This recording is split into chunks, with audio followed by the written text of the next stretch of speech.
Nunca pensei que um simples toque de celular pudesse mudar completamente o rumo da minha vida. Naquela manhã comum, eu estava na cozinha preparando meu café, o mesmo de todas as manhãs, desde que Ricardo partiu. O cheiro forte do café recém-passado ainda se misturava ao som do vento entrando pela janela, quando algo vibrou sobre o balcão. Era o celular da minha nora, Juliana. Ela devia ter esquecido ali enquanto ajudava meu neto com a mochila da escola. Mas o que me fez gelar o sangue não foi o aparelho em si, foi a foto que apareceu na tela. A imagem mostrava o rosto de Ricardo, meu marido, o mesmo homem que eu havia enterrado 3 anos atrás. Por um instante achei que estava sonhando. Pisquei, respirei fundo, tentei entender, mas a notificação ainda estava lá. Uma mensagem nova, com a foto dele e um nome que eu conhecia bem. Meu coração começou a bater tão forte que mal consegui respirar. Aquilo não podia ser real. Com as mãos trêmulas, segurei o celular. E naquele momento, sem saber, abri a porta para o segredo mais devastador da minha vida. Eu sempre acreditei que depois de enterrar o amor da minha vida, nada mais poderia me surpreender. Mas naquele dia, o destino provou o contrário. A manhã começou como qualquer outra. O barulho da chaleira, o cheiro de café forte e o som dos pássaros que sempre pousavam na sacada. Juliana tinha passado lá cedo para buscar o Pedro, meu neto, que ia comigo quase todos os dias à escola. Ela saiu apressada, sorridente como sempre. Eu nem percebi que o celular dela tinha ficado no balcão, entre a cesta de pães e o vaso de flores murchas. Quando o toque do celular ecoou pela cozinha, levei um susto. Era uma melodia suave, dessas modernas que os jovens usam. Por instinto olhei para a tela, e o mundo parou. A foto que apareceu me atravessou como uma faca. Era Ricardo. O mesmo sorriso, o mesmo olhar que eu costumava ver antes de dormir. Por um segundo, pensei que fosse uma brincadeira de mau gosto, uma coincidência, ou talvez uma foto antiga. Mas havia algo errado. Algo vivo naquela imagem, como se ele ainda estivesse ali, me observando. Meu corpo inteiro congelou. Senti o café derramando da xícara e escorrendo pelo balcão, mas nem me movi. A notificação mostrava uma mensagem nova e o nome do contato era o dele. Ricardo, o mesmo nome, o mesmo emoji que ele usava para assinar bilhetes carinhosos antes de partir. Senti um arrepio subindo pela nuca. Meu coração batia descompassado e um calor estranho subiu ao rosto. Aquilo era impossível. Ricardo estava morto. Eu o vi descer à terra, vi o caixão se fechar. A mente tentava encontrar explicações lógicas. Talvez ela tenha guardado o número dele por lembrança, pensei. Mas quem em sã consciência deixaria o nome e a foto de um morto como contato ativo? A curiosidade lutava com o medo. Minhas mãos tremiam e o som dos ponteiros do relógio pareceu se amplificar. Era como se o tempo tivesse parado, só para me obrigar a olhar para aquela tela, para aquele fantasma digital que insistia em me chamar de volta para o passado. Juliana apareceu no corredor, chamando pelo celular. A voz dela ecoou suave, mas senti nela um tom nervoso, quase impaciente. Sogra, viu meu celular por aí? Engoli em seco e tentei parecer natural. Tá aqui na cozinha, respondi, tentando disfarçar o tremor na voz. Ela se aproximou, sorridente, e naquele instante senti o peso do segredo queimando em minhas mãos. O aparelho ainda vibrava e a tela piscava como se me implorasse para não entregar. Mas o medo venceu a curiosidade. Devolvi o celular, evitando olhar diretamente para ela. Juliana me agradeceu, pegou o aparelho e saiu às pressas como quem foge de algo. E talvez, de fato, estivesse fugindo. Assim que o carro dela virou a esquina, minhas pernas fraquejaram. Sentei-me à mesa tentando respirar. Aquilo não podia ser uma simples coincidência. O destino não é tão cruel a ponto de brincar com a imagem de um morto. Havia algo muito maior por trás daquela foto. Passei o resto do dia com aquela cena martelando na cabeça. Cada lembrança de Ricardo ganhava novas cores e novas sombras. As noites em que ele chegava mais tarde, os telefonemas silenciosos, as viagens inesperadas. De repente, tudo começou a fazer sentido, mas de um jeito amargo, quase insuportável. Era como se a verdade tivesse estado o tempo todo diante de mim e eu tivesse preferido não enxergar. Quando o sol se pôs, o silêncio da casa se tornou insuportável. Fui até o quarto, sentei na beira da cama e olhei para a foto de casamento sobre o criado mudo. Ricardo sorria com aquele olhar sereno que um dia me fez acreditar no amor eterno. Mas agora, tudo o que eu via era uma sombra, o prenúncio de algo que eu ainda não estava pronta para descobrir. E naquele instante eu soube. Aquela foto no celular não era um erro, era um chamado, um aviso. Passei a noite quase em claro, com o coração pulsando como se quisesse sair do peito. Cada vez que fechava os olhos, via a imagem de Ricardo na tela daquele celular. Viva, recente, como se tivesse sido tirada ontem. Eu me perguntava, por quê? O que aquela mulher teria a ver com isso? Por mais que eu tentasse afastar os pensamentos, algo dentro de mim sussurrava que a resposta estava bem diante dos meus olhos, disfarçada de gentileza e sorrisos. De manhã, Juliana apareceu em casa como se nada tivesse acontecido. Trouxe flores, ajudou a preparar o café e fez elogios forçados sobre a toalha da mesa. Eu a observava em silêncio, reparando nos gestos, nas pausas, na forma como desviava o olhar quando eu mencionava Ricardo. Era a mesma mulher que eu chamava de filha, que eu acolhi com carinho desde o primeiro dia que entrou para nossa família. E, no entanto, algo nela agora me soava falso. Quando ela riu ao falar de Pedro, meu neto, percebi que o riso não alcançava os olhos. Era um som vazio, ensaiado, sem alma. E então, no meio daquela conversa banal, percebi que ela evitava mencionar o nome de Ricardo. Nenhuma lembrança, nenhum comentário, nada. Era como se o passado tivesse sido apagado, ou como se ela tivesse medo de deixar escapar algo. Cada gesto dela me deixava mais alerta. A intuição de uma mulher ferida é algo que ninguém deveria subestimar. Decidi então prestar atenção em tudo. Notei que Juliana passou a ir mais vezes ao antigo escritório de Ricardo, alegando estar ajudando a organizar papéis antigos. Estranho, pensei, já que ela nunca se interessou por documentos, nem sabia onde ele guardava as coisas. Lembrei que o escritório ficava trancado desde que ele faleceu, e as chaves, supostamente, estavam comigo. Ou estavam. Um arrepio me percorreu a espinha quando percebi que talvez alguém mais tivesse acesso àquela porta. Enquanto ela organizava papéis, eu a observava de longe, fingindo cuidar das plantas da varanda. Em certo momento percebi que ela segurava um envelope pardo desses de banco e o guardava apressada dentro da bolsa. Quando me viu, disfarçou com um sorriso. Foi ali que percebi. Juliana estava escondendo algo. Algo grande. E o pior é que eu não fazia ideia do que era. Apenas sentia que aquilo tinha ligação direta com a foto no celular.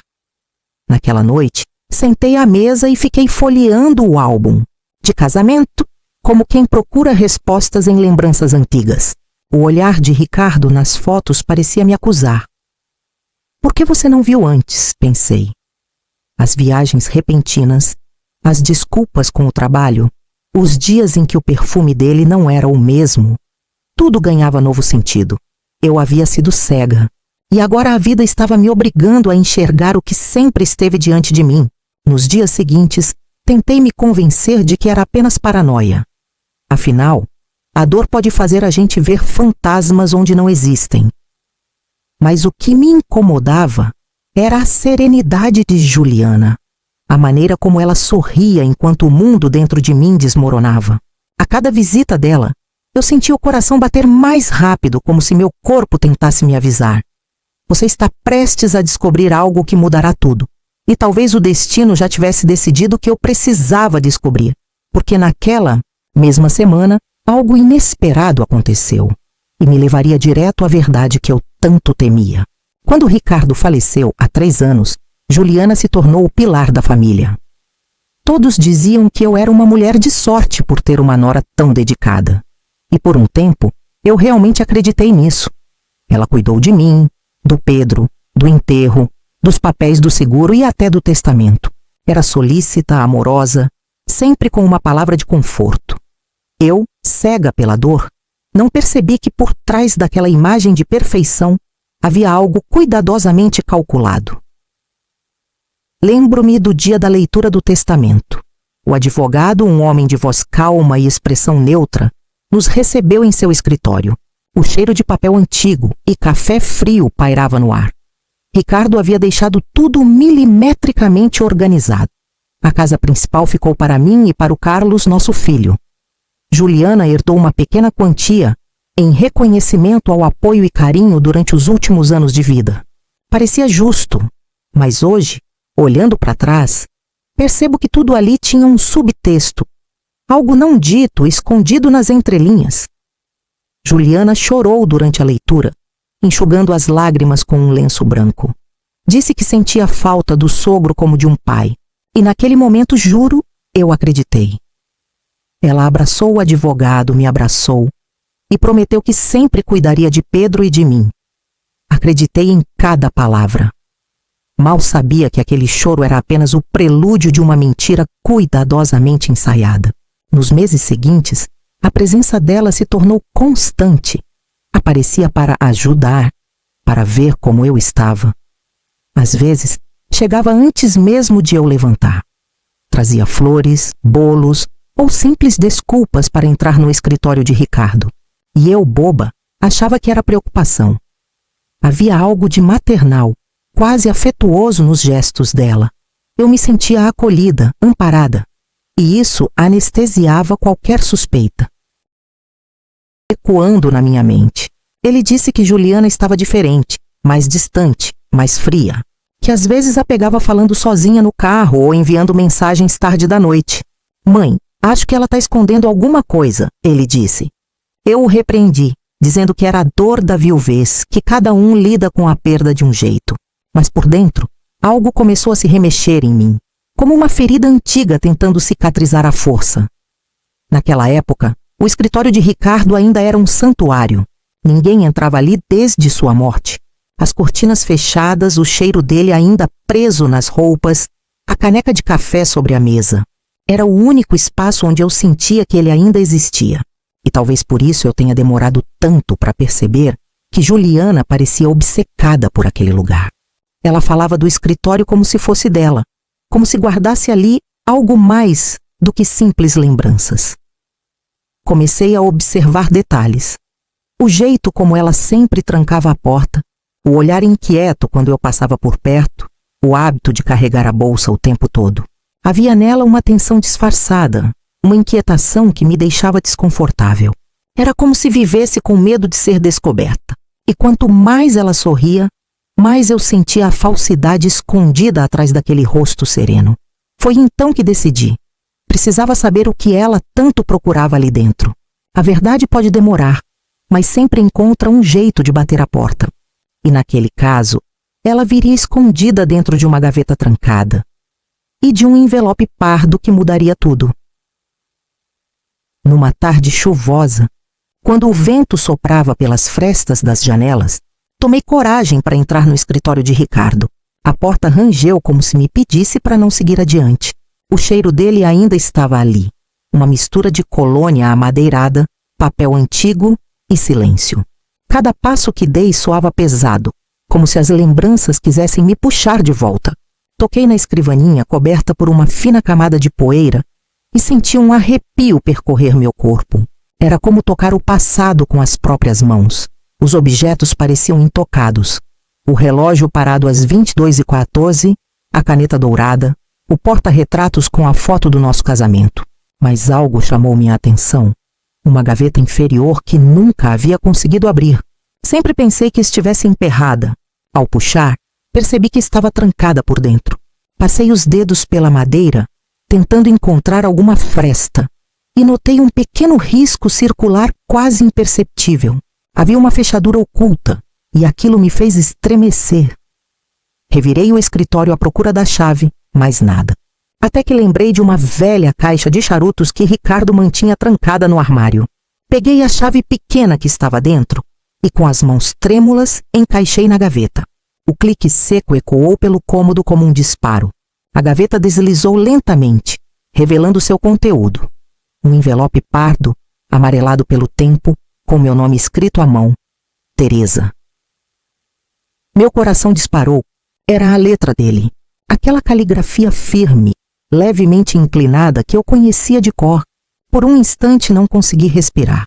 O envelope estava selado com cera vermelha, como se guardasse um segredo sagrado. Sentei-me na cadeira dele e fiquei olhando por longos minutos, indecisa se devia abrir. O som da chuva batendo na janela misturava-se ao eco da minha própria respiração. Senti que depois daquele momento nada mais seria o mesmo. Rompi o selo com cuidado. Dentro havia várias fotografias. A primeira me fez derrubar tudo no chão. Era Ricardo, com Juliana, os dois juntos sorrindo em frente a um chalé nas montanhas. Outras fotos mostravam viagens, jantares, abraços. O tempo das imagens deixava claro. O romance começou muito antes da doença dele. As lágrimas vieram sem pedir permissão. Senti um nó na garganta e uma mistura de raiva e incredulidade que me fez querer gritar. A mente se recusava a aceitar. Como ele pôde? Depois de tantos anos, depois de tudo o que vivemos, eu me senti traída não apenas como esposa, mas como mulher, como ser humano. Aquelas fotos não eram apenas provas de infidelidade. Eram o retrato da minha ingenuidade. Cada imagem me golpeava como uma sentença cruel. E o pior de tudo, Juliana estava em todas, sorrindo como se tivesse vencido. Entre as fotos, havia uma pequena chave dourada e um bilhete dobrado. A letra de Ricardo dizia: "Se você está lendo isto, é porque a verdade finalmente veio à tona. O que há no chalé precisa ser visto por você." O sangue gelou. Chalé? Eu nunca soube que ele tinha um. Aquela chave brilhava na minha palma como uma tentação. Era o próximo passo de uma revelação que parecia não ter fim. Fechei o envelope, respirei fundo e olhei ao redor. Tudo naquele cômodo parecia diferente agora.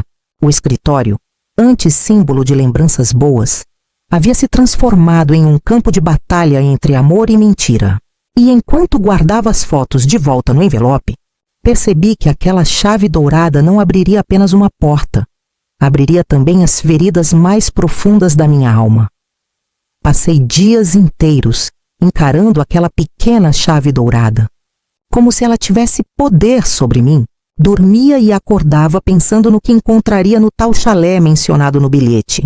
O que há lá precisa ser visto por você.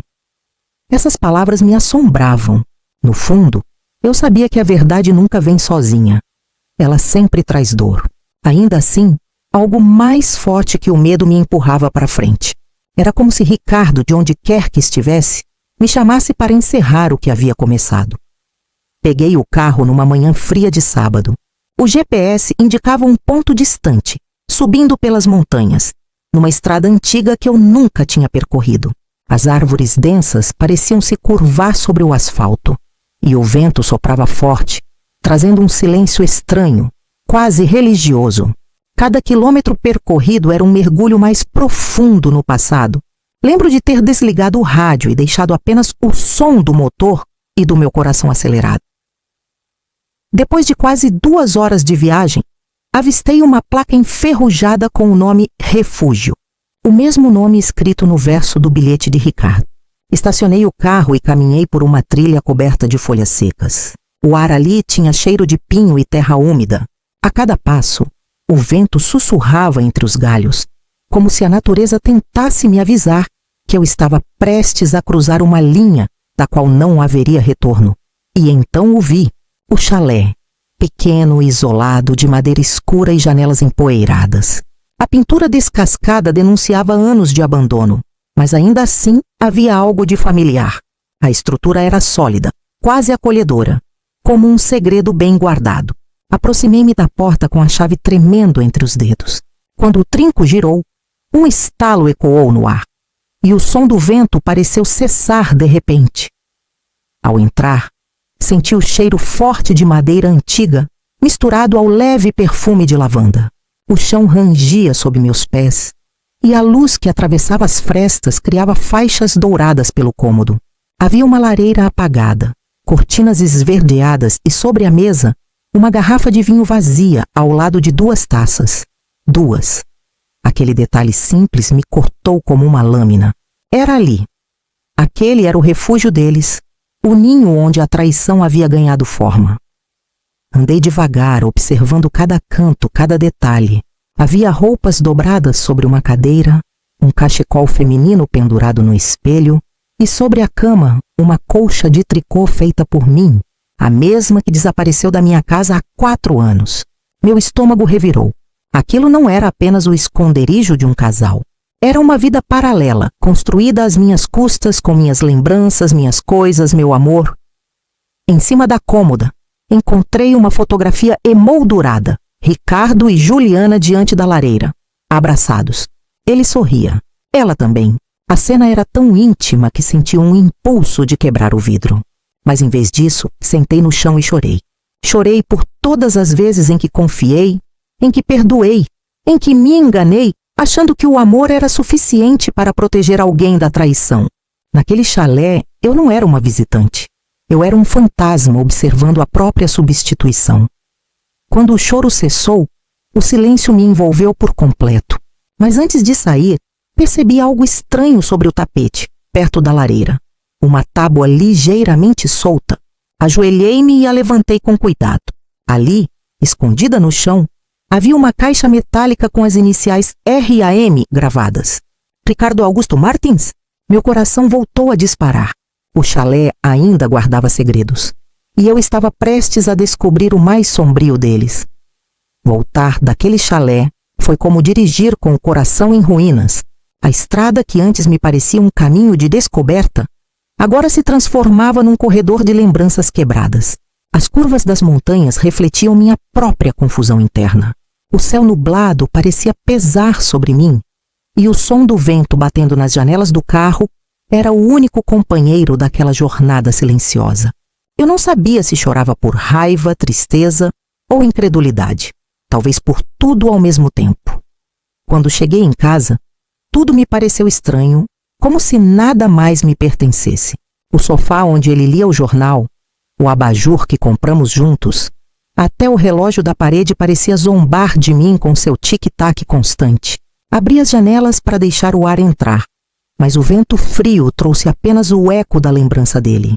Naquela noite, sentei à mesa e encarei o envelope pardo por horas, relendo cada palavra do bilhete e observando cada detalhe das fotos.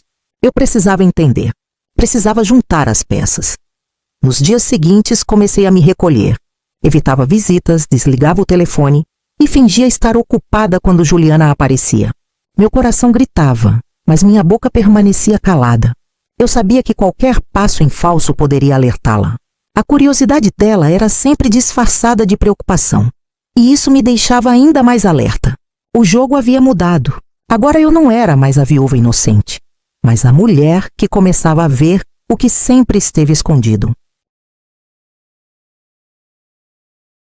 Comecei a anotar tudo em um caderno. Datas, lembranças, nomes de lugares. Voltei ao chalé sozinha mais 2 vezes, sem contar a ninguém. Levei luvas, lanterna e uma câmera. Cada detalhe do local parecia conter uma mensagem cifrada deixada por Ricardo. A caixa metálica que encontrei sob o assoalho ainda me atormentava. Estava trancada e a chave não estava entre as que encontrei. Aquilo me dava a sensação de que o próprio destino queria que eu abrisse aos poucos, sem pular etapas. Em uma dessas idas, a neblina cobriu tudo. O chalé parecia flutuar num mar branco. Senti medo, mas também uma estranha paz. Talvez porque naquele silêncio gelado, eu finalmente pudesse conversar comigo mesma. Perguntei em voz alta: "Por que, Ricardo? O que te levou a isso?"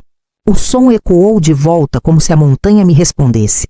E naquele instante, percebi que a busca pela verdade já não era só sobre ele. Era sobre mim. Eu precisava entender quem eu tinha sido antes da mentira. Enquanto dirigia de volta, senti algo dentro de mim mudar.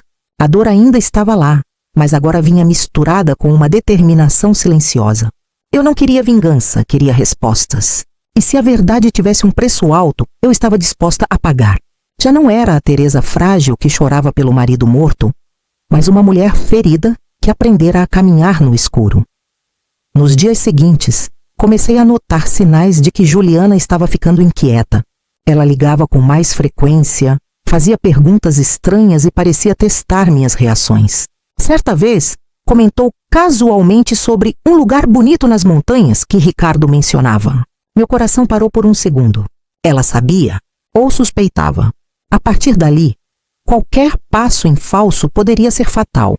E foi nesse turbilhão de medo e coragem que eu percebi. A jornada ainda estava longe do fim. O chalé era apenas a ponta de um segredo muito mais profundo. E eu estava prestes a mergulhar nele, mesmo que isso me custasse o pouco de paz que ainda restava.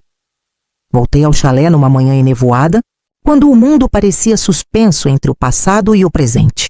O ar frio cortava o rosto, e cada passo pela trilha coberta de folhas soava como um eco do que já vivi. Eu levava comigo a lanterna, uma bolsa com anotações, e dentro do bolso, a coragem que ainda restava. Quando abri a porta, o som da madeira rangendo foi como o gemido de uma lembrança tentando se manter viva. O mesmo cheiro de lavanda e fumaça antiga me envolveu, e tudo ali parecia congelado no tempo. O chalé era pequeno, mas carregava uma intimidade sufocante. Sobre a mesa, 2 canecas com marcas de batom e café ressecado. No chão, um par de chinelos femininos. As paredes guardavam quadros com paisagens de montanha. E sobre a lareira, um retrato de Ricardo sorrindo, sozinho, mas com o mesmo casaco que ele usava nas fotos com Juliana. Era como se aquele lugar respirasse os restos de um amor clandestino. A cada detalhe, sentia o coração se partir um pouco mais. Passei os dedos sobre as taças de vinho, ainda manchadas, e imaginei os risos abafados, as conversas sussurradas, as promessas ditas no escuro. O chalé era mais do que um esconderijo. Era um cenário cuidadosamente preparado para manter viva uma mentira. Tudo ali tinha um propósito: esconder o verdadeiro rosto da traição. E de alguma forma, eu sentia que o próprio Ricardo havia deixado pistas. Talvez arrependido, talvez tentando se redimir. Quando subi ao sótão, encontrei uma caixa coberta por um lençol velho. Dentro, havia mais fotos, cartas e pequenos objetos. Um colar de pérolas, um bilhete com o nome de Juliana, uma aliança extra. Meu sangue gelou. Uma segunda aliança. Ajoelhei-me e chorei.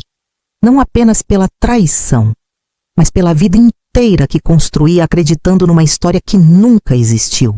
As paredes pareciam se fechar sobre mim, e o ar rarefeito me obrigou a descer para respirar. Sentei-me perto da lareira apagada. A lenha, ainda empilhada, denunciava que alguém estivera ali recentemente. O pó era fino demais para 3 anos de abandono. Isso me fez estremecer. Alguém voltava ao chalé. Juliana? Ou o médico que cuidava de Ricardo nos últimos meses, o tal doutor Renato, que sempre me olhava de um jeito evasivo? A dúvida me corroía. Talvez aquela história não tivesse acabado com a morte dele. Talvez ela ainda estivesse em curso, e eu tivesse acabado de pisar no terreno deles. Comecei a ouvir sons do lado de fora. Passos leves na trilha, o rangido do portão. Meu corpo inteiro gelou. Apaguei a lanterna e me escondi atrás da cortina. Uma sombra passou diante da janela. Esperei em silêncio, quase sem respirar. O som se afastou. E minutos depois, tudo voltou ao silêncio absoluto. Aquilo confirmou minhas suspeitas. Alguém ainda visitava aquele lugar. E se o chalé era o refúgio dos amantes, talvez fosse também o ponto de encontro de segredos mais escuros. Antes de ir embora, deixei tudo exatamente como encontrei. Fechei a porta devagar, apaguei as pegadas e levei comigo apenas o essencial. Algumas fotos, o bilhete com o nome de Juliana e o colar de pérolas.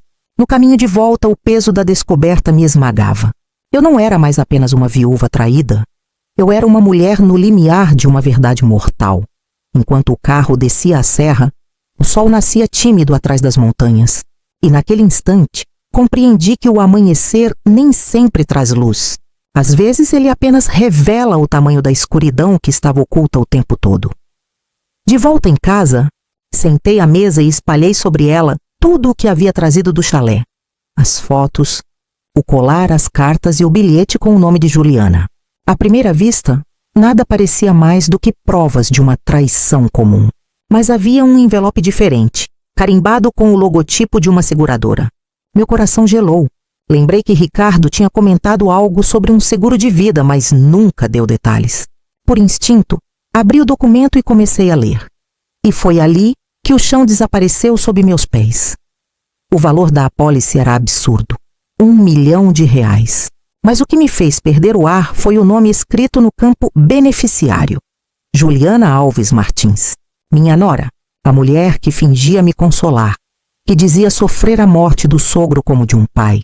Fiquei imóvel por alguns segundos, encarando as letras como se pudessem mudar sozinhas. Não mudaram, era real. E de repente, tudo começou a fazer sentido. O cuidado, a presença constante, o choro no velório, tudo tinha um propósito. Senti uma náusea profunda. Lembrei de como ela insistiu para cuidar dos remédios de Ricardo nos últimos meses. Dizia que o médico havia orientado uma dosagem nova, que eu não precisava me preocupar. Agora, a lembrança dessas palavras me queimava por dentro. Será que a doença dele foi mesmo tão rápida? Ou alguém acelerou o inevitável por interesse? O pensamento me fez levantar de um salto, sentindo o coração bater na garganta. Corri até o quarto e peguei a caixa de lembranças onde guardava os documentos médicos. Comecei a reler as prescrições, os recibos de exames, os bilhetes de internação. Em vários deles, o nome de Juliana aparecia como responsável técnica. Um arrepio percorreu minha espinha. Tudo estava nas mãos dela. A mulher que eu havia acolhido como filha agora parecia o centro de uma teia que envolvia até a morte do meu marido. Voltei ao envelope da seguradora e percebi algo ainda mais estranho. A data da apólice. O contrato havia sido feito 2 meses antes do diagnóstico de Ricardo. 2 meses. Como ela poderia prever a doença? Ou melhor, quem a ajudou a prever? A resposta parecia óbvia demais para ser dita em voz alta. O nome que ecoava na minha mente era o mesmo que ele mencionava no hospital. Dr. Renato. O oncologista de confiança. A cada linha lida, minha raiva crescia. Era como se cada documento fosse um golpe, uma cicatriz nova. Eu, que sempre acreditei na bondade das pessoas, agora via diante de mim o retrato da ganância disfarçada de afeto. Lembrei das vezes em que Juliana me olhava nos olhos e dizia: "Pode deixar comigo, sogrinha. Eu sei o que é melhor para ele." Mal sabia eu que o melhor dela tinha preço e assinatura reconhecida em cartório. Com as mãos trêmulas, guardei os papéis de volta no envelope. Não chorei. Pela primeira vez não chorei. A dor deu lugar a algo mais frio, mais calculado. Um tipo de lucidez que só nasce quando a alma cansa de sofrer. Eu sabia que dali em diante precisava agir com cuidado. Mostrar fraqueza seria o mesmo que entregar minha vida nas mãos dela. Naquela noite, escrevi no meu diário: "A verdade é mais mortal que o veneno, mas agora é ela quem vai provar do próprio remédio." E ao fechar o caderno, percebi que não era apenas sobre justiça, era sobre sobrevivência. Porque quando a mentira mata, a verdade é a única arma que resta. Durante dias, eu vivi como se carregasse fogo dentro do peito. As provas do seguro, as fotos e as lembranças se misturavam na minha mente como um pesadelo sem fim. Mas o que eu ainda não sabia é que a peça mais importante desse quebra-cabeça estava prestes a cair nas minhas mãos. Enquanto vasculhava novamente a caixa metálica que havia encontrado no chalé, percebi que, sob o forro falso, havia algo escondido. Um caderno de capa preta encapado em couro e com as iniciais DRAM gravadas à mão. Era o diário de Ricardo. Meu corpo inteiro estremeceu. Sentei no chão e com cuidado abri a primeira página. O cheiro do papel antigo e o traço firme da caneta me transportaram direto para o passado. No início, as anotações eram simples. Datas, compromissos, reflexões. Mas à medida que avançava, o tom das palavras mudava. "Não sei até quando consigo viver dividido entre culpa e desejo", ele escreveu. "Juliana é como fogo, aquece e destrói." Cada frase me cortava. Ali, diante dos meus olhos, estava a confissão do homem que jurei amar até o fim dos meus dias. Ele descrevia como o envolvimento começou de forma inocente durante as visitas médicas. Falava sobre a solidão, sobre a vaidade ferida pela idade e sobre como ela o fazia se sentir vivo novamente. Eu tremia, não sabia o que doía mais, a traição ou a consciência de que ele havia se apaixonado de verdade. Mas o diário não era apenas uma carta de amor. Logo, as páginas começaram a escurecer. Ele falava de crises, de chantagens, de medo. Ela sabe demais. Disse que se eu me afastar, vai contar tudo. Mais adiante, uma frase me fez perder o fôlego. Suspeito que ela esteja me envenenando aos poucos. Os remédios dela me deixam tonto, cansado, sem força. Meus olhos ardiam. Era Ricardo pedindo ajuda, ainda que tardiamente, em palavras silenciosas. Continuei lendo com o coração em pedaços. Ele descrevia sintomas estranhos, tontura, fraqueza, lapsos de memória, e mencionava ter conversado com o Dr. Renato, o mesmo que, segundo ele, insistia em manter Juliana como cuidadora. Acredito que eles estão juntos nisso, escreveu. Mas preciso de provas antes de agir. As últimas páginas estavam manchadas de algo escuro. Talvez café, talvez lágrimas. A caligrafia tornava-se trêmula e as frases pareciam perder a lógica. A última anotação era curta e desesperada. Se eu não acordar amanhã, Teresa, me perdoe. Eu errei, mas tente entender. Ela não vai parar. Fechei o diário com as mãos trêmulas. O peso daquelas palavras parecia esmagar o ar ao meu redor. Ricardo podia ter me traído, mas também foi vítima da própria ambição dela. Era como se ele tivesse tentado me avisar, mesmo depois de morto. Chorei em silêncio, não por ele, mas por tudo o que o amor destruiu. Aquele caderno era a confissão e a condenação de todos nós. Cada linha mostrava o quanto o coração humano é capaz de se perder entre o desejo e o arrependimento. Eu o amei e ele me destruiu. Mas agora, pela primeira vez, eu não me sentia a vítima. Eu era a herdeira de uma verdade que ninguém mais poderia apagar. Fechei o diário, respirei fundo e olhei pela janela. O vento soprava as cortinas como se trouxesse uma mensagem. A dor me purificava e a raiva dava lugar a uma determinação quase sagrada. Se Ricardo teve medo de enfrentar aquela mulher, eu não teria, porque às vezes a justiça vem pelas mãos daqueles que o destino deixou para trás. Depois de ler o diário, eu soube que não poderia mais ficar calada. A verdade estava ali, diante de mim, pulsando como uma ferida aberta. E quanto mais eu relia aquelas páginas, mais sentia que a história ainda não tinha terminado. Ricardo havia deixado rastros, e Juliana ainda andava livre, sorrindo como se nada tivesse acontecido. Decidi que chegara a hora de colocar um fim naquele teatro. Liguei para meu filho, Carlos, e contei parte do que havia descoberto.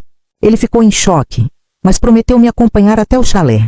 A estrada parecia mais sombria do que nunca. O céu pesado, a neblina cobrindo as árvores e um silêncio cortante nos cercando. Chegamos ao entardecer. O chalé estava do mesmo jeito, ou quase. Havia um carro estacionado do lado de fora. Reconheci de imediato, era o de Juliana. Meu coração disparou.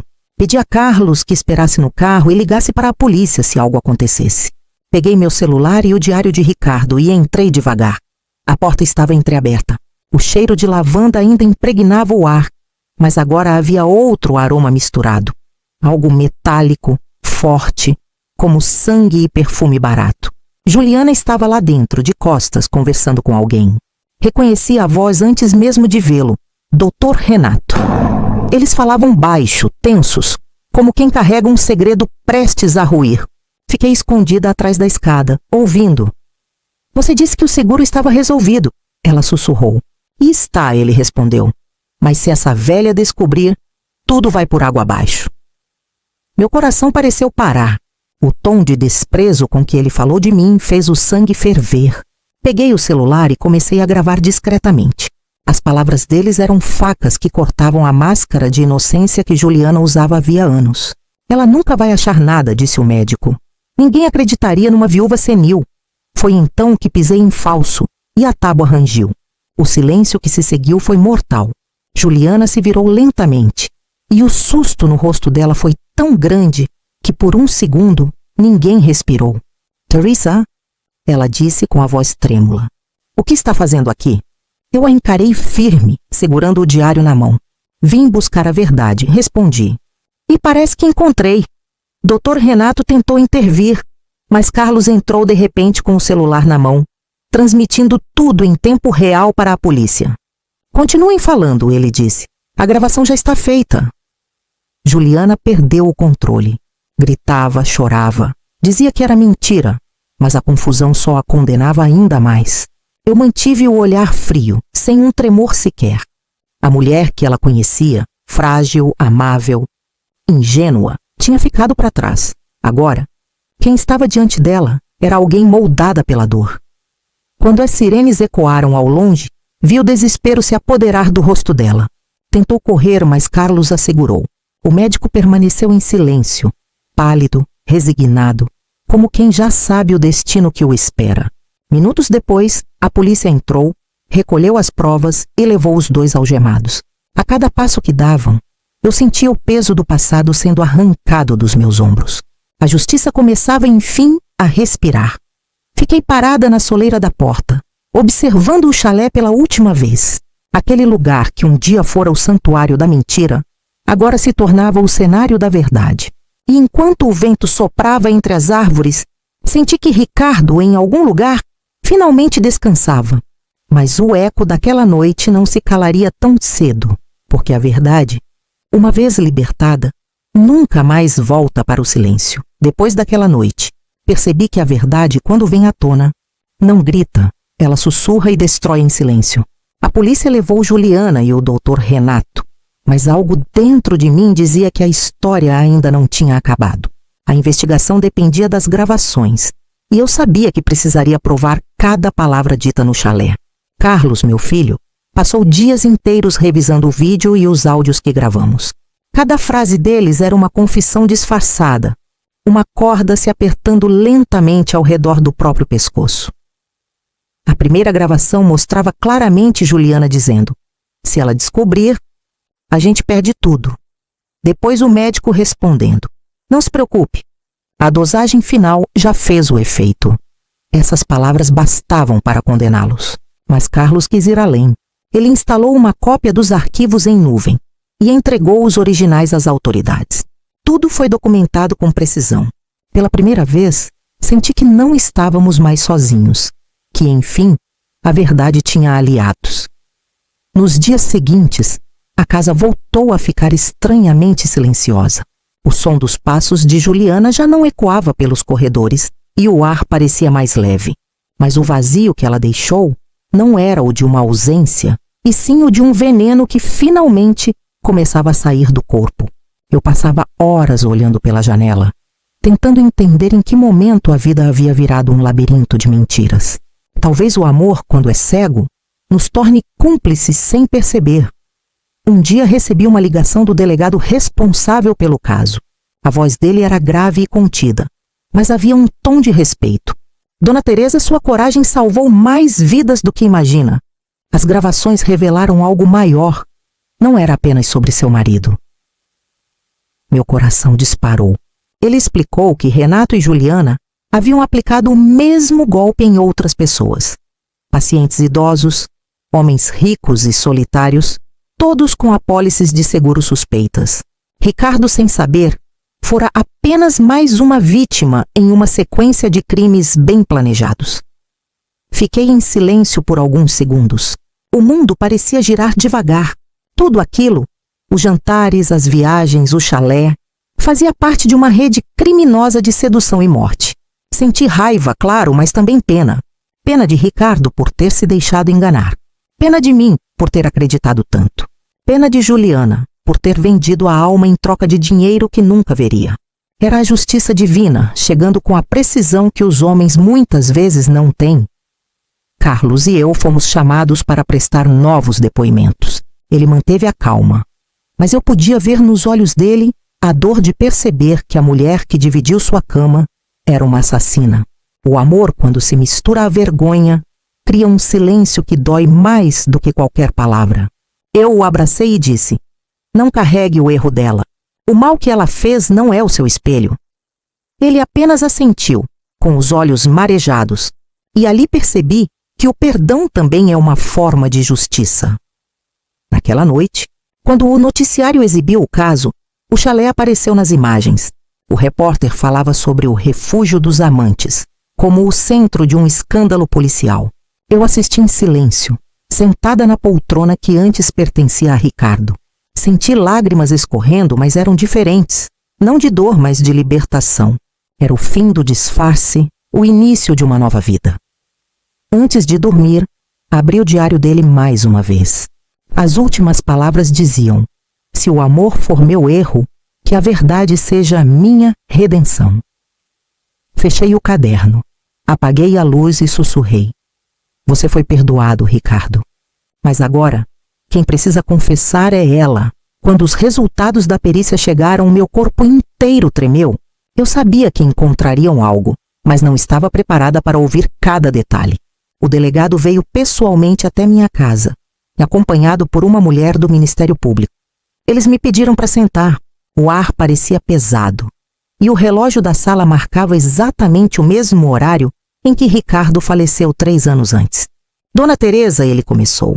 Seu marido não morreu de câncer. Ele foi envenenado. As palavras ecoaram como um trovão. Por um instante, achei que o chão havia desaparecido. O veneno fora administrado lentamente, misturado aos medicamentos prescritos por Renato, com a cumplicidade direta de Juliana.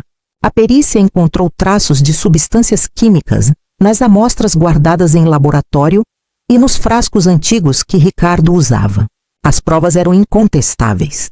Eu levei a mão à boca, tentando conter um grito que parecia vir de outra vida. Eles sabiam o que estavam fazendo, explicou o delegado. Planejaram tudo: o seguro, o tratamento, até a morte dele. Cada palavra era uma punhalada. A mulher ao lado dele estendeu a mão, mas eu apenas balancei a cabeça. As lágrimas vieram quentes, ardendo, não de fraqueza, mas de indignação. Tudo o que eu vivi, cada sorriso, cada gesto de cuidado, foi uma encenação cruel. Ricardo morreu acreditando que estava doente, sem imaginar que a doença real era o amor corrompido de quem dizia cuidar dele. Nos dias seguintes, vivi um luto novo, o luto pela verdade, porque descobrir o que realmente aconteceu não traz alívio imediato. Traz um peso, uma mistura de raiva e impotência. Passei horas trancada no quarto, relendo o diário dele, tentando perdoar, tentando entender. Por que não me contou? Por que confiou nela até o fim? Às vezes penso que o amor nos torna cegos de propósito, só para que o coração aprenda do jeito mais doloroso o preço da inocência. Carlos também ficou devastado. Eu o encontrei no quintal, chorando sozinho. Mãe, como ela pôde fazer isso? Ele era como um pai para ela. Eu o abracei, e juntos ficamos em silêncio, ouvindo o vento passar pelas árvores. O perdão parecia uma palavra distante demais naquele momento, mas eu sabia que, de alguma forma, precisávamos seguir, por Ricardo, por Pedro, por nós. Porque se o mal destrói, a verdade reconstrói. E naquele instante, eu decidi que nossa reconstrução começaria pelo silêncio da dignidade. Alguns dias depois, recebi a visita do advogado que cuidava dos bens da família.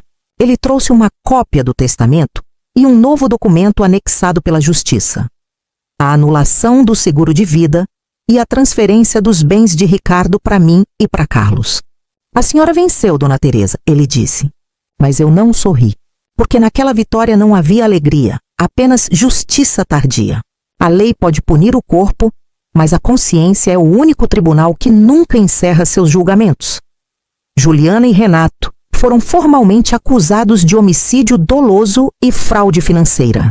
Eu estive presente na audiência. Ela me olhou apenas uma vez, e naquele olhar não vi arrependimento, apenas medo. O mesmo medo que um dia eu senti, agora refletido nos olhos de quem achava que nunca seria pega. Quando o juiz anunciou a sentença, um silêncio tomou a sala. Eu fechei os olhos e respirei fundo. A justiça humana, mesmo imperfeita, havia feito a sua parte. Naquela noite voltei ao chalé sozinha pela última vez. Levei comigo o diário de Ricardo e deixei-o sobre a lareira. Acendi uma vela e observei a chama dançar. Senti o vento frio entrar pelas frestas, mas não tive medo. Agora você pode descansar, sussurrei. A verdade te libertou e me libertou também. Saí de lá em paz. E pela primeira vez em anos, o silêncio das montanhas não doía. Soava como um amém, por mais que a justiça tenha sido feita. Nada me preparou para a dor que viria depois. Explicar tudo ao Pedro. Ele era só uma criança quando tudo aconteceu, mas já entendia o suficiente para sentir o peso da ausência. Por 3 anos, ele acreditou que o avô havia morrido de uma doença terrível e que a mãe era uma mulher forte, digna de admiração. Agora, o mundo dele estava prestes a desmoronar. Eu precisei escolher entre proteger ou libertar. E descobri que, às vezes, o amor verdadeiro dói porque fala a verdade.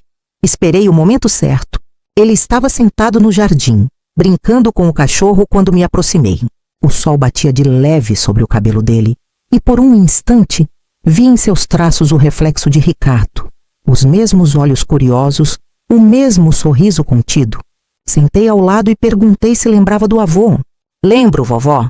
Ele sempre dizia que eu era corajoso. Aquelas palavras me atravessaram. Respirei fundo e disse que o avô havia partido por causa de algo muito injusto, algo que agora estava sendo consertado. Ele ficou em silêncio. As crianças têm um tipo de sabedoria que a gente subestima. Não perguntou detalhes, apenas me olhou e disse: "Então foi a mamãe?" Meu coração se despedaçou. Eu quis mentir, mas não consegui. Apenas balancei a cabeça. Ele baixou os olhos e ficou ali, quieto por longos minutos. Nenhum choro, nenhum grito. Apenas aquele silêncio pesado. O tipo de silêncio que não cabe em nenhuma palavra.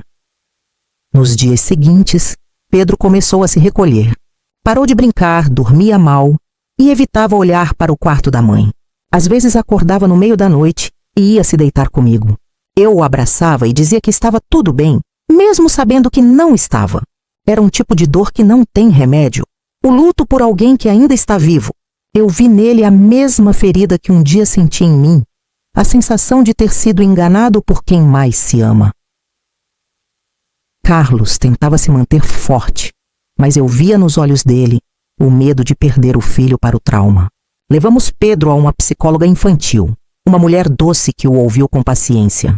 Aos poucos ele começou a falar. Disse que tinha raiva, mas também saudade, que não entendia como alguém podia ser boa e má ao mesmo tempo. E foi aí que percebi que a sabedoria da infância é a semente da cura.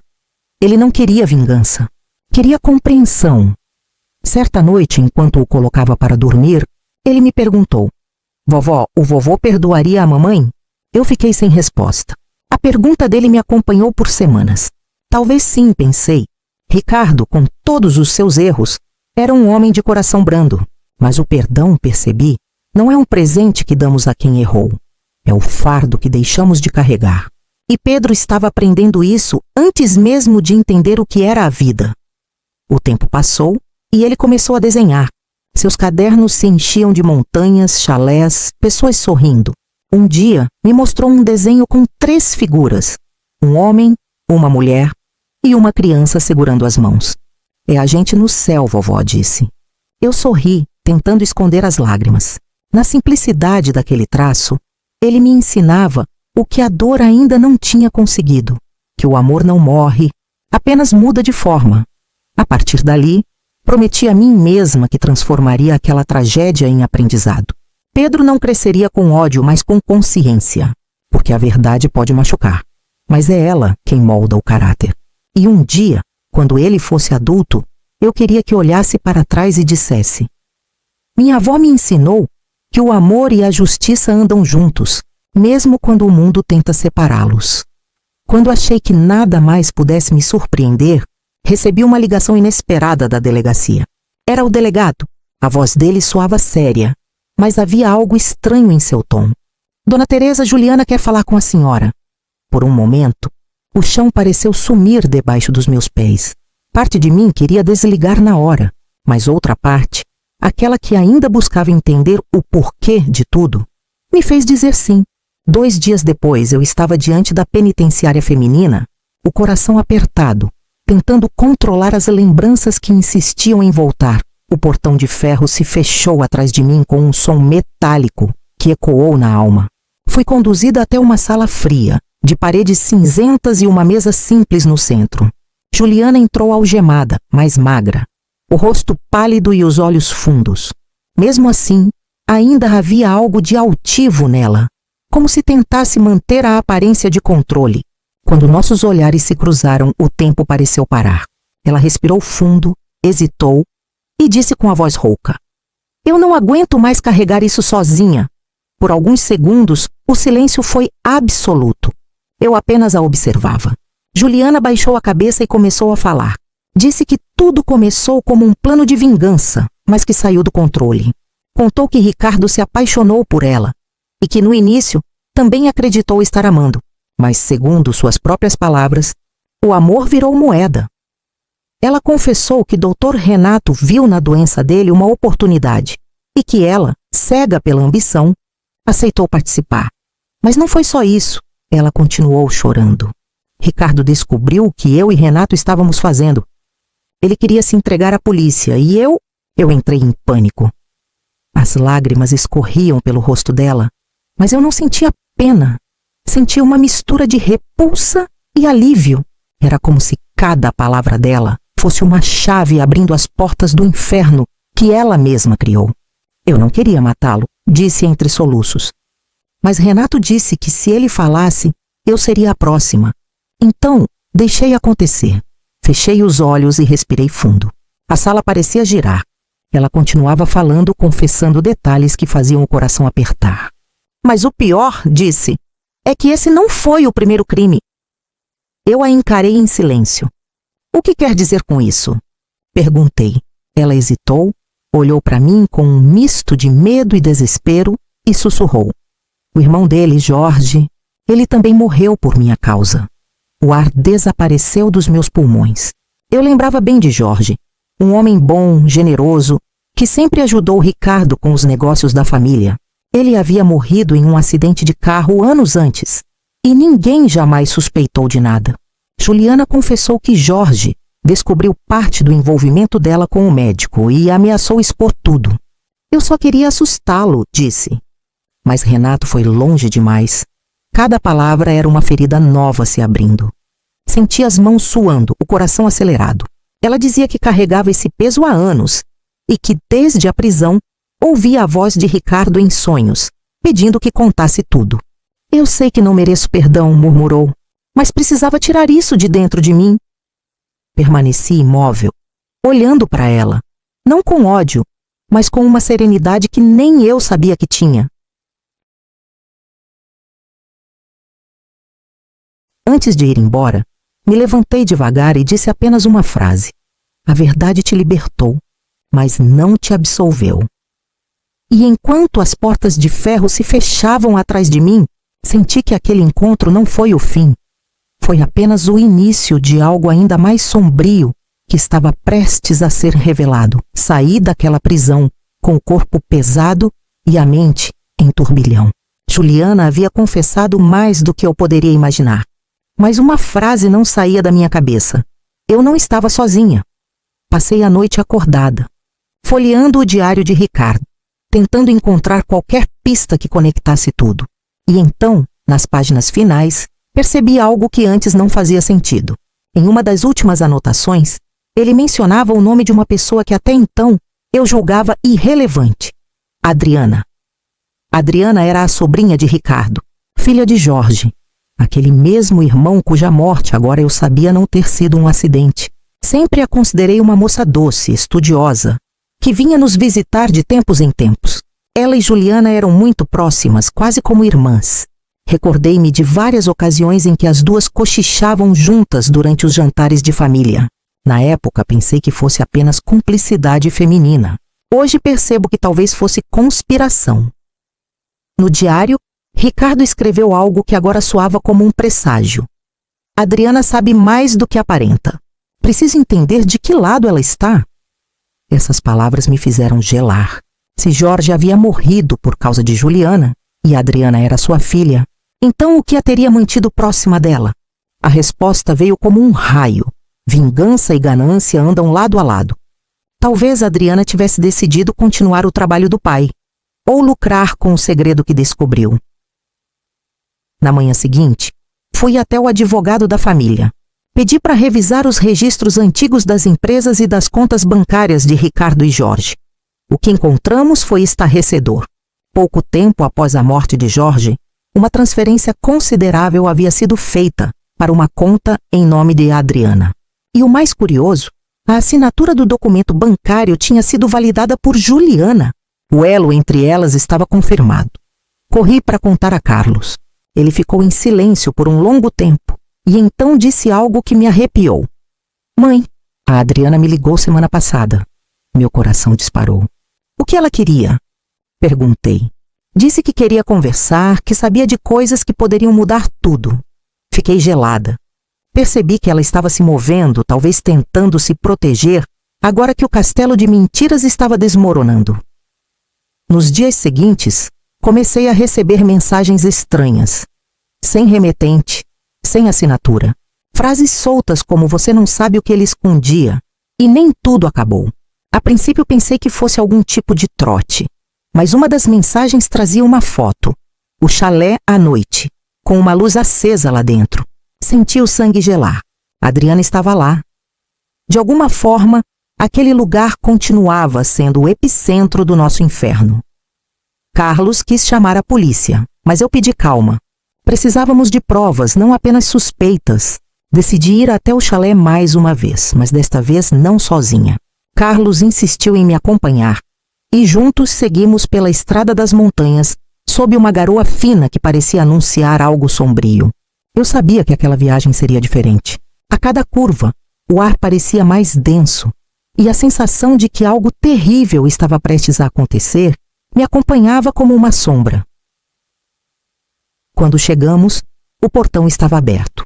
A luz da varanda piscava, e o som do vento fazia as janelas baterem.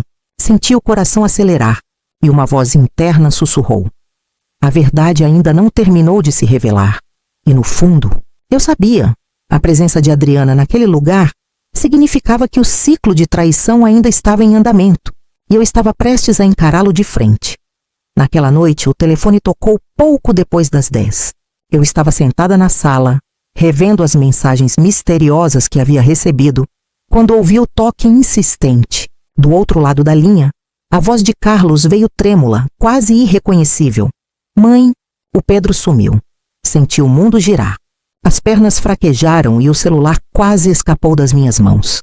Ele explicou que o menino havia saído para brincar no quintal e não voltou. O portão estava entreaberto e no chão um bilhete. Se quiser ver seu neto novamente, vá sozinha ao chalé. Por um instante fiquei sem ar. O som da chuva batendo nas janelas misturava-se ao eco daquelas palavras. Chalé. O mesmo lugar onde tudo começou e, ao que parecia, onde tudo terminaria. Liguei para a polícia, mas desliguei antes que atendesse. Eu sabia que se fizesse aquilo, poderia colocar Pedro em risco. O coração dizia que era a Adriana.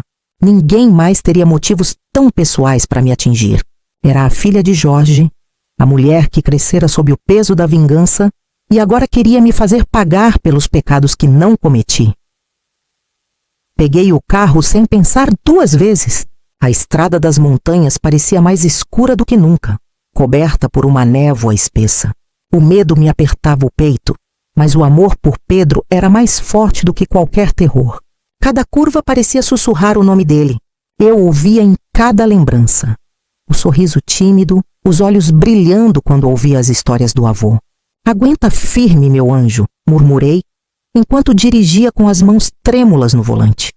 Quando cheguei ao chalé, o cenário era digno de um pesadelo. As luzes piscavam, a porta estava entreaberta e no ar havia o cheiro de querosene. Entrei devagar, chamando por Pedro, mas a única resposta foi o estalar da madeira sob meus pés. No meio da sala, havia uma cadeira caída, uma corda no chão e um lenço infantil, o mesmo que ele usava para ir à escola. Meu coração quase parou. Gritei o nome dele, mas o som se perdeu na imensidão fria das montanhas. De repente, ouvi passos atrás de mim. Me virei, e lá estava Adriana. O rosto pálido, os olhos vermelhos, a respiração ofegante. Demorou para vir, tia Teresa disse com um sorriso torto. Achei que não tivesse coragem. A raiva em sua voz misturava-se à dor. Ela segurava um pequeno crucifixo nas mãos e continuou. Meu pai morreu sozinho por causa de vocês. Agora você vai entender o que é perder tudo. O brilho insano em seus olhos me fez recuar um passo, mas mantive o olhar firme. Adriana, onde está o Pedro? Perguntei tentando manter a calma. Ela riu, um riso amargo, quase infantil.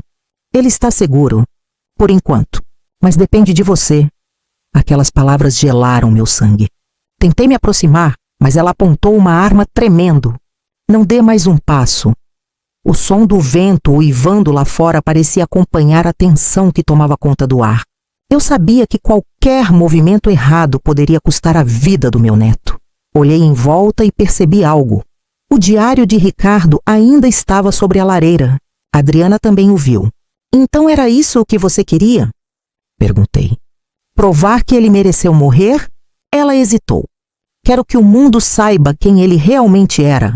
Gritou. A raiva tomou conta de mim, mas respirei fundo. E o que você é, Adriana? Uma justiceira? Ou apenas o reflexo do ódio que destruiu sua família? Ela tremeu. E por um instante, vi a menina assustada que um dia buscou amor. E só encontrou abandono.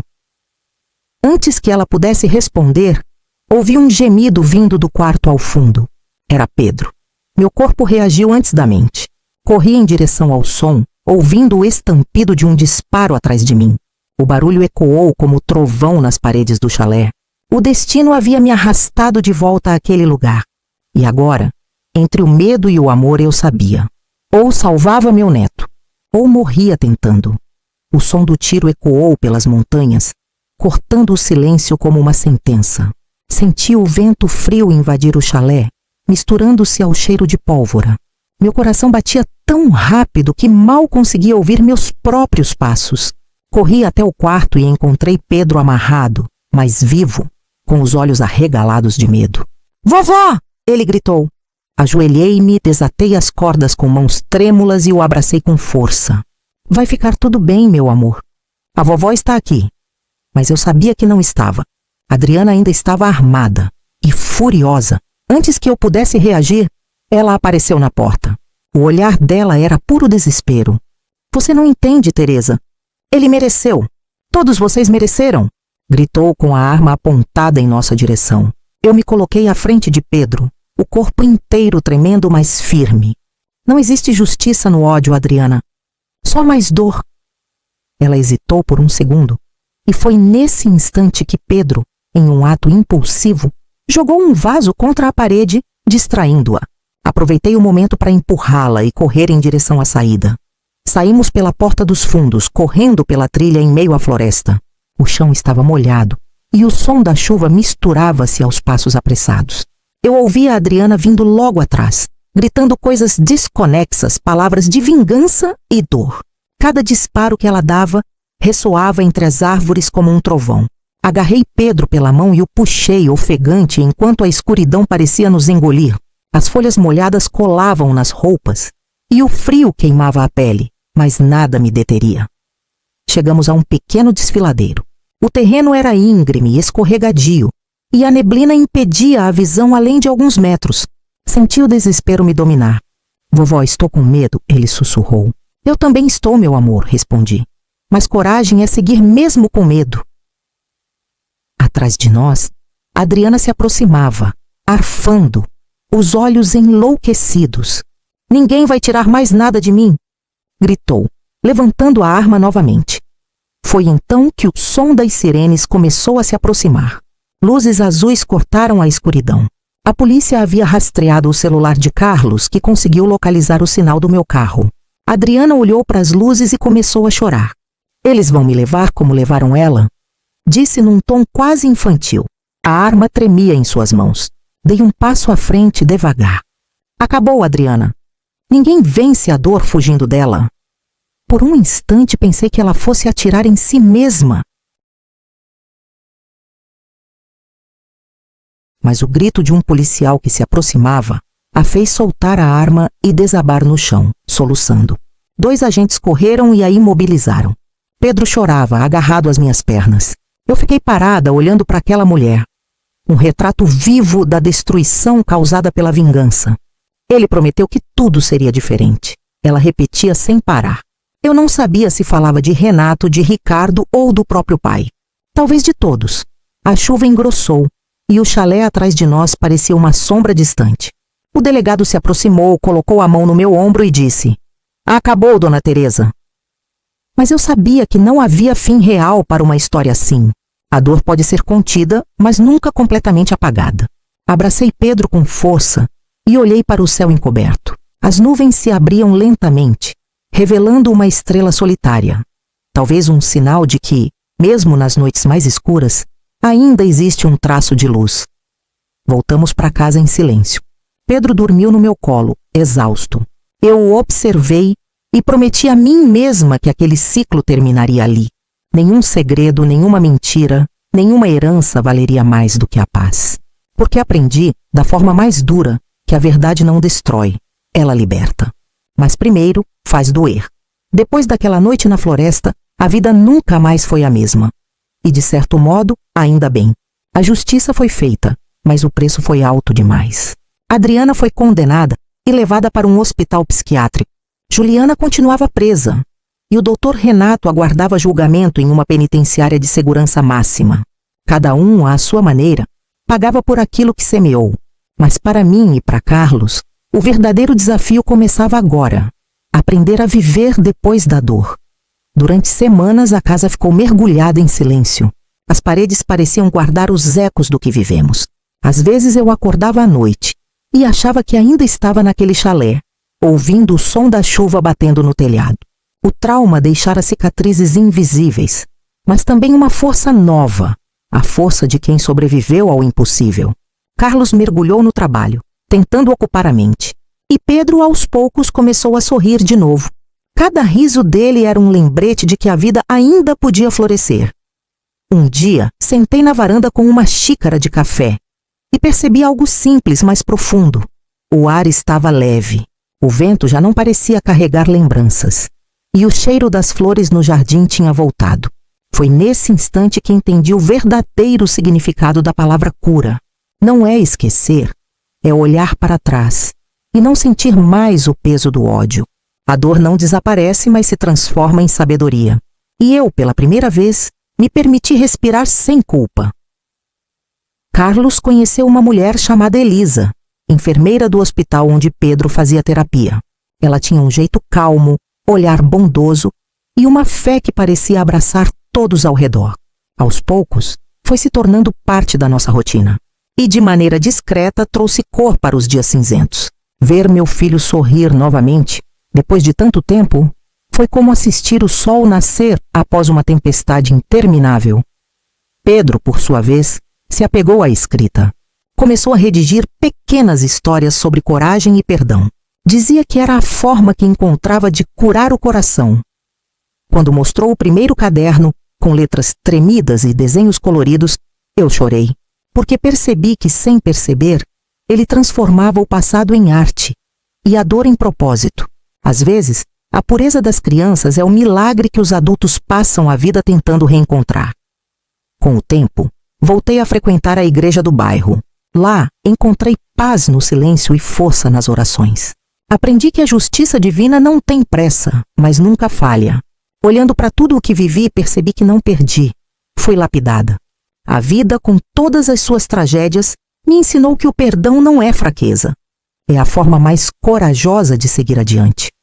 Certa manhã, recebi uma carta do tribunal informando que o caso estava oficialmente encerrado.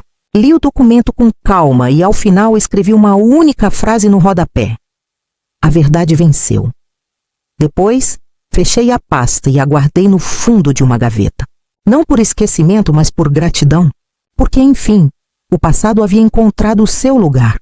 Atrás de mim, naquele mesmo dia, o sol se pôs com uma beleza que há muito tempo eu não via.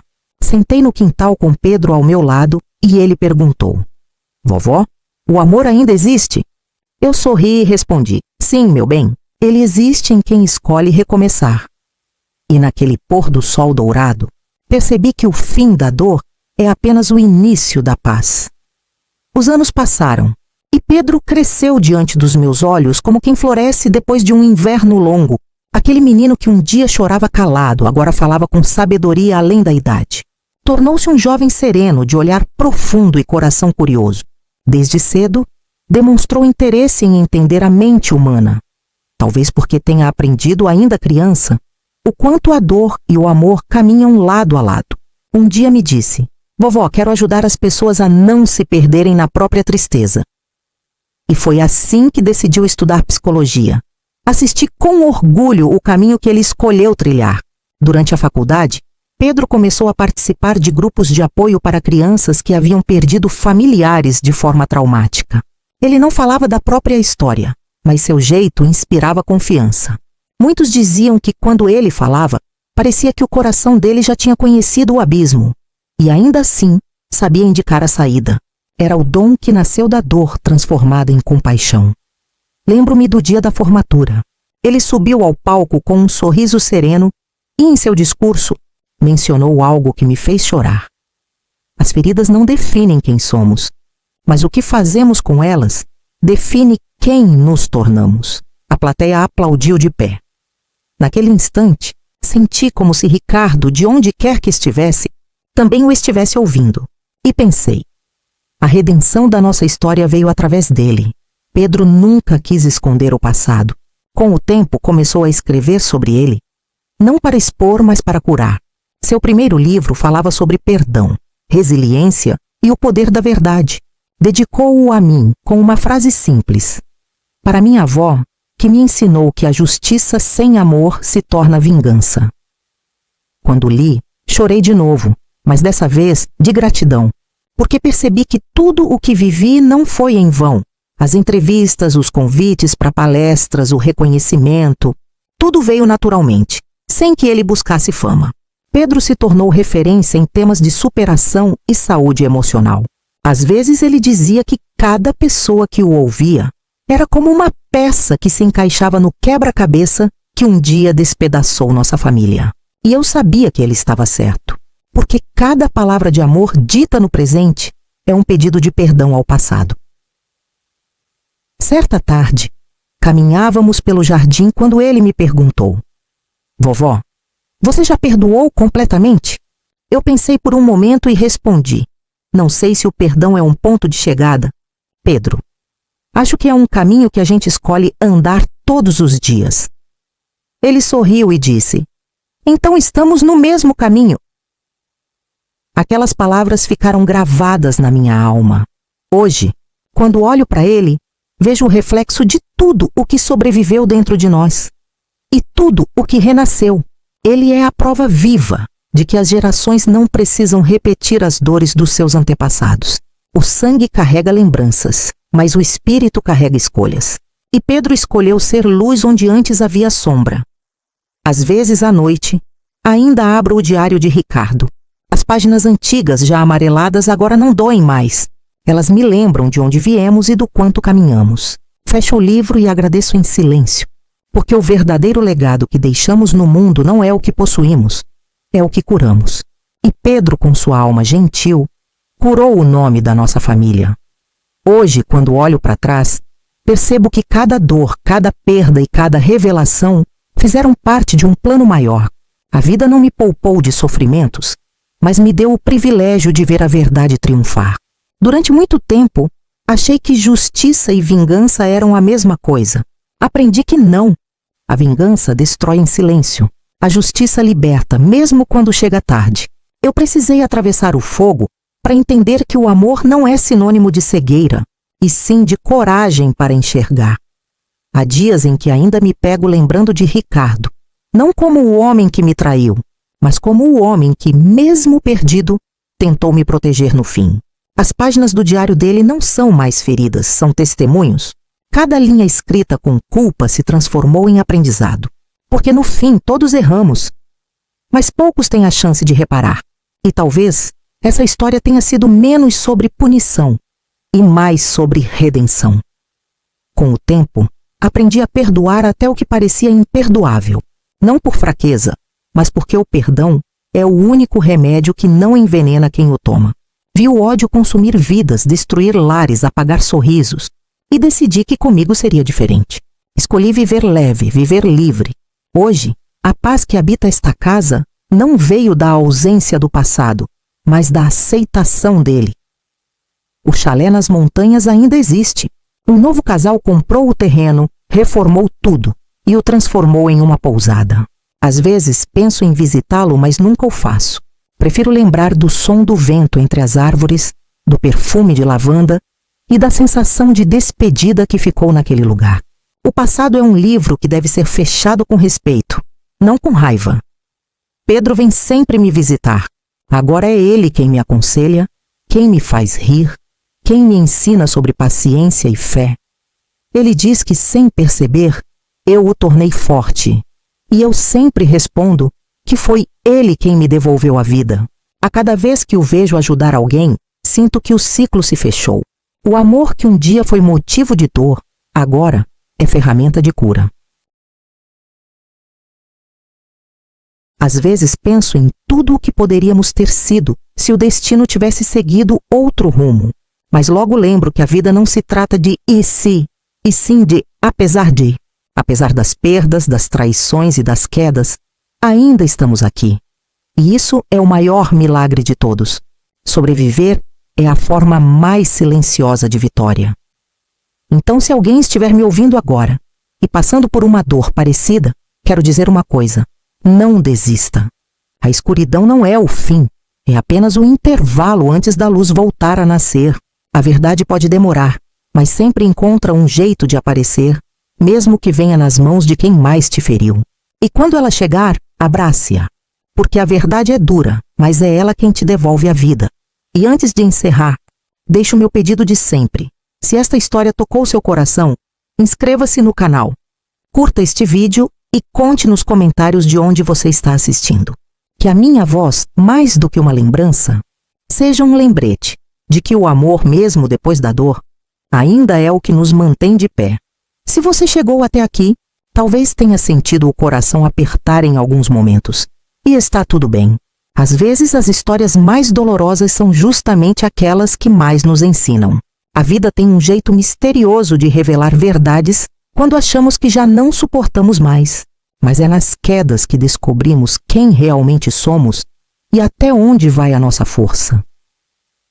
Talvez você também tenha vivido uma traição, uma perda, ou um silêncio que parecia não ter fim. Talvez tenha confiado demais em alguém que só queria te usar, mas escute o que vou te dizer com carinho. O sofrimento não é o seu destino. É apenas o caminho que te prepara para algo maior. Nenhuma dor é em vão quando dela nasce consciência. A história de Teresa não é sobre vingança, é sobre libertação. É a prova de que a verdade, por mais dura que seja, sempre vem para limpar o caminho e abrir espaço para a paz. Então, se neste momento você carrega o peso de algo mal resolvido, não fuja, encare, porque só quem tem coragem de olhar a ferida é capaz de curá-la. E antes de ir, pense nisso. Quantas vezes a vida te mostrou sinais que você escolheu ignorar? Quantas verdades o tempo tentou sussurrar, mas o medo calou? Talvez hoje seja o dia de parar, respirar fundo e decidir que merece recomeçar. Se essa história tocou seu coração, curta este vídeo, inscreva-se no canal e ative o sininho para não perder nenhuma das próximas histórias. Escreva nos comentários de onde você está assistindo e o que aprendeu com esta lição. Suas palavras podem consolar alguém que está passando por algo parecido e transformar a dor de hoje em esperança para amanhã.